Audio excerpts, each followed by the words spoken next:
Hello students, hopefully you're all safe and doing well. I'm going to get right into it.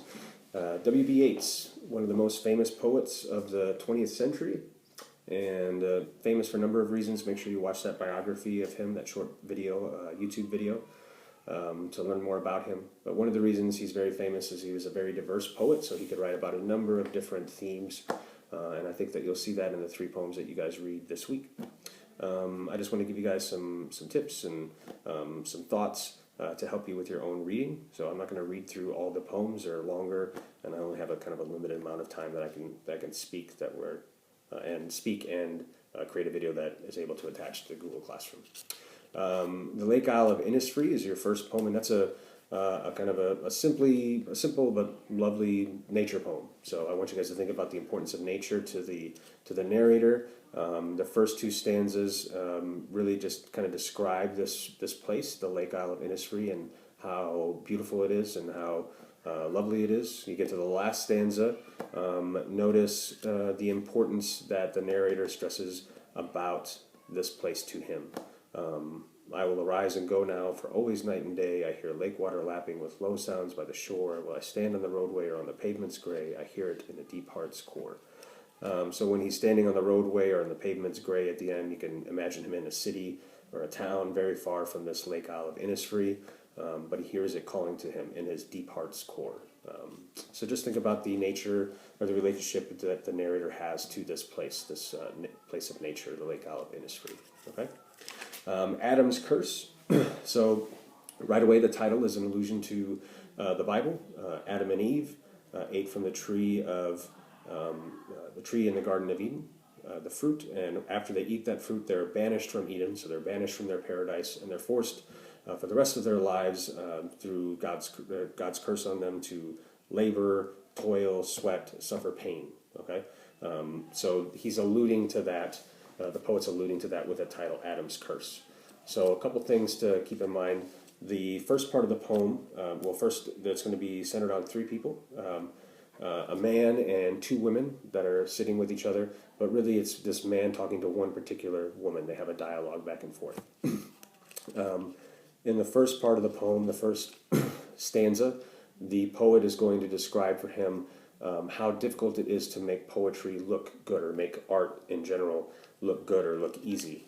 But even if you do that with that hard work and get it done, most people in the world, bankers and people who scrub kitchen pavements and break stones, those people will think that the poet or the artist is kind of useless, idle, lazy, not really worth anything. Okay, and the poet's a bit upset about that.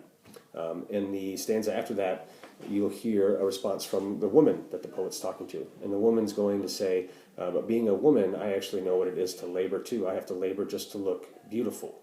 And she's saying that because she's not attractive.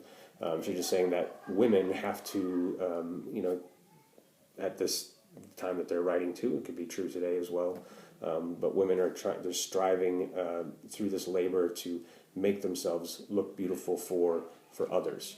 And there's kind of a lament to the woman. You can kind of hear that she's upset about it, and that it's just as hard for her as it is for him, the poet or the artist creating a poem. Okay.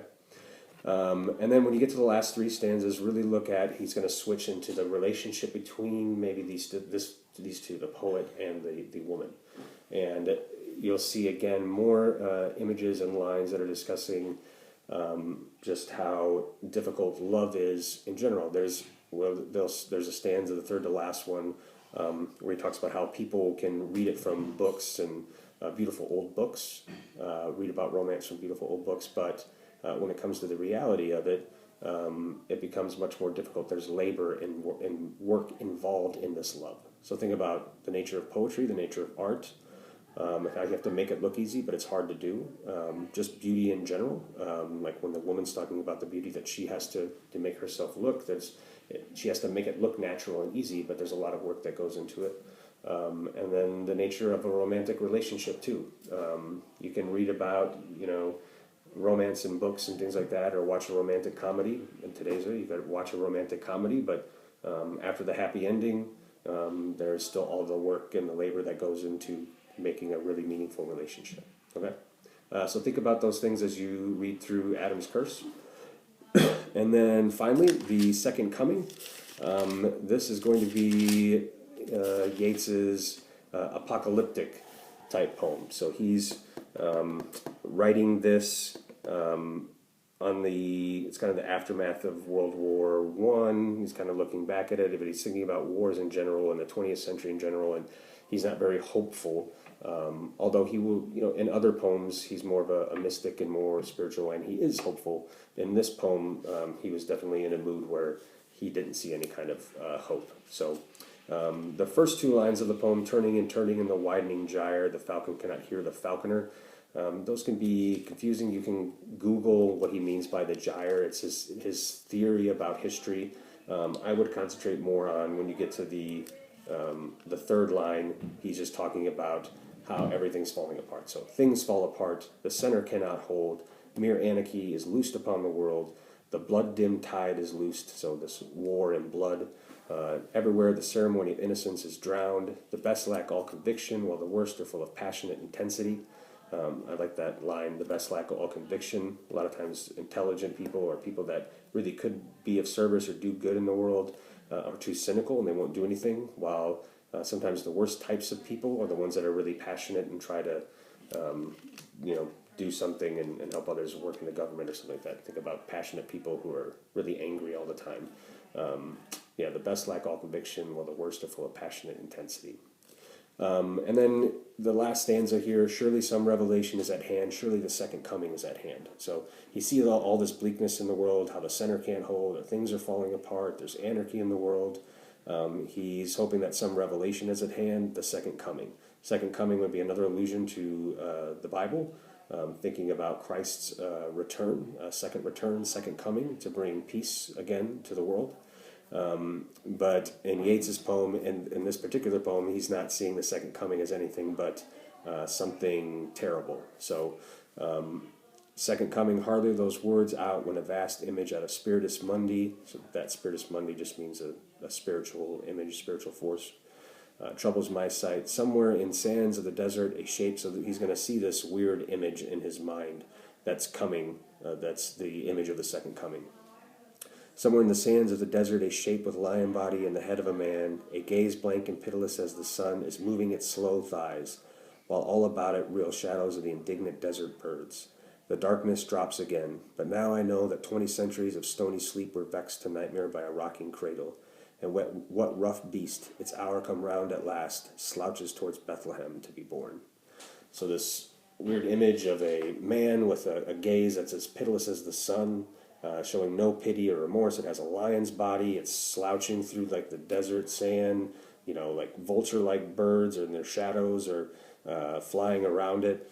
And this, it's a nightmare. So it's vexed. We're vexed to a nightmare by a rocking cradle. What rough beast, its hour come round at last, slouches towards Bethlehem to be born. So Bethlehem is an important word there in the Bible. Again, Bethlehem is where Christ is born.